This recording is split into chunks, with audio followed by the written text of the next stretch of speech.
As the Minister knows, our independent rape gang inquiry hearings are ongoing, just a short walk from this chamber. Last week, I sat opposite one woman who was raped by between 600 and 700 men. She estimated that 98% were Pakistani Muslims. The evidence we are collecting is brutal. Again and again, we've been told of failed attempts to traffic raped and abused women overseas to Pakistan and elsewhere. Thankfully, those attempts failed. How many did not? Will the Minister agree to urgently review cases of missing girls in target areas and launch a full state investigation into reports of such trafficking? Justice Secretary. Mr. Speaker, the testimony of the victims that the Honourable Gentleman has heard from is absolutely horrifying, and the grooming gang scandal was one of the darkest moments in this country's history. Victims and survivors of these hideous crimes deserve justice, and we will make sure they get it. Our inquiry is a full, statutory, independent inquiry with all of the powers under the Inquiries Act 2005 to deliver justice, and I would urge him and anybody else with any allegations of criminality or evidence of criminality to share that with the police immediately.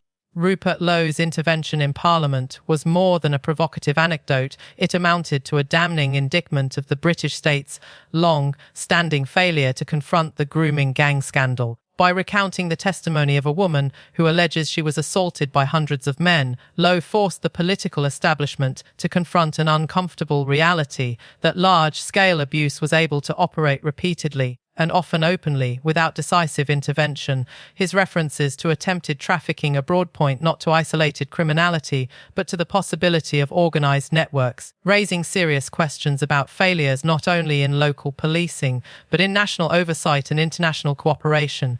This inevitably brings scrutiny back to how early warnings from victims, social workers, and community advocates were handled, and whether political sensitivities around race, religion, or community cohesion contributed to years of dangerous inaction.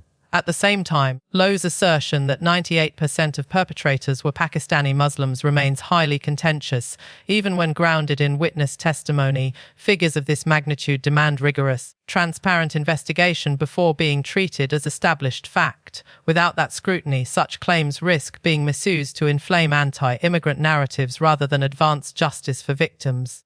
The Justice Secretary's response sought to redirect the debate away from identity and toward process. By stressing that the inquiry will be a full statutory investigation under the 2005 Inquiries Act, he signalled that this is intended to be more than a symbolic exercise.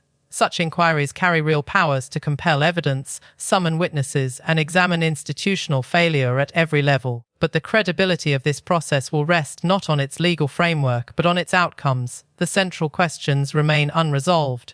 Will policing structures be reformed? Will child protection services receive the funding and authority they have long lacked?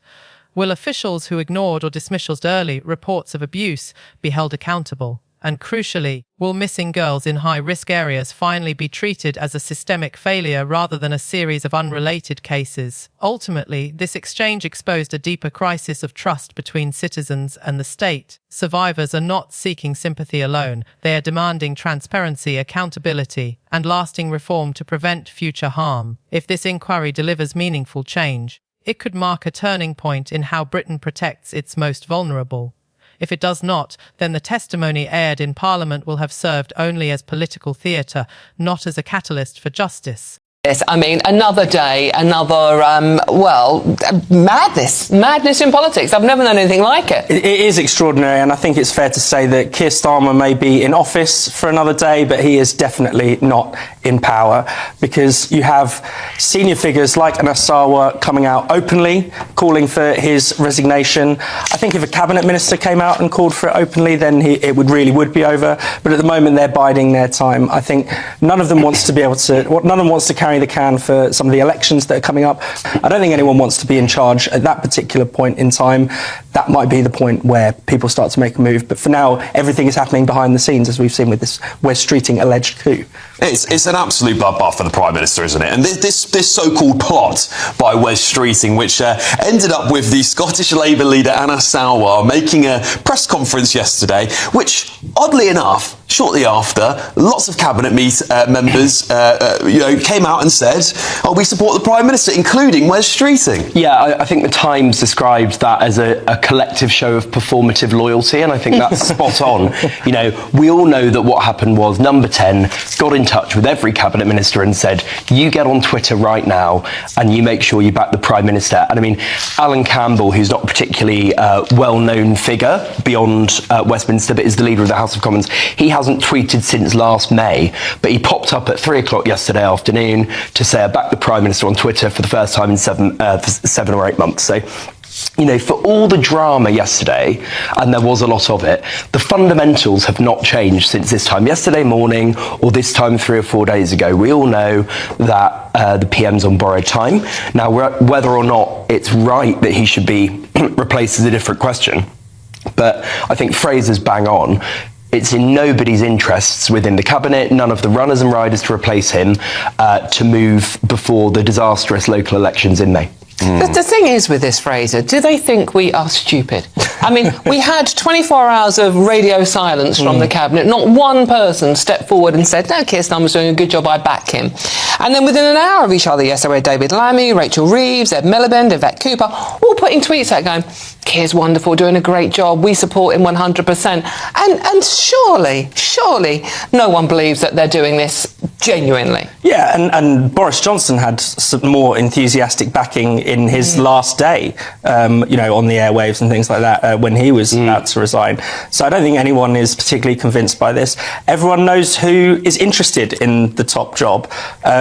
You can see it from space that Wes Streeting wants to be Prime Minister, that Angela Rayner quite fancies being Prime Minister. Even Ed Miliband is being talked of as a potential replacement. Poor old Andy Burnham is not going to be in Parliament by the time, or unlikely to be in Parliament by the time there's a leadership challenge. So I don't think anyone's fooled by it. Wes Streeting has released his text messages with Peter Mandelson, which is quite an interesting move, because one of the things hanging over him was that his relationship with Mandelson might taint him and might rule him out for the Premiership. But actually what's interesting in some of these texts, he's been able to essentially criticise the PM without doing so openly. If he'd have said some of the things like he said in his text, for instance, that the government has no growth strategy, or that the government is too pro-Israel. If he had said those things publicly, he'd have been sacked. But he's been able to leak them as private messages in a way to, showing I'm Mr. Transparent and I'm doing the right thing.